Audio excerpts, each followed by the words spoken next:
మీరు ఎప్పటికీ పునర్జన్మ పొందకుండా ఉండగలరా? ఇది నిజంగా సాధ్యమేనా? అవును, సనాతన ధర్మం ప్రకారం జీవిత చక్రం నుండి శాశ్వత విముక్తి పొందే మార్గం ఉంది. ప్రపంచంలో మనం అనుభవించే సంతోషం, దుఃఖం, జననం, మరణం ఇవన్నీ ఒక చక్రంలో భాగమే.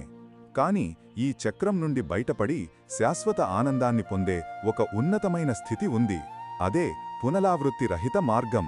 భగవద్గీతలో శ్రీకృష్ణుడు అర్జునుడికి ఇదే విషయాన్ని స్పష్టం చేశాడు. ఎవరైతే నన్ను చేరుకుంటారో వారికి ఇక పునర్జన్మ ఉండదని 8వ అధ్యాయంలోని 15, 16 శ్లోకాలలో వివరించాడు. ఈ లోకంలోని అన్ని లోకాలు బ్రహ్మలోకం వరకు కూడా మళ్లీ మళ్లీ జన్మ తీసుకునే ప్రదేశాలే. కాని నన్ను చేరిన వారికి పునర్జన్మ అనేది ఉండదు. ఇది కేవలం సిద్ధాంతం కాదు, జీవన విధానం.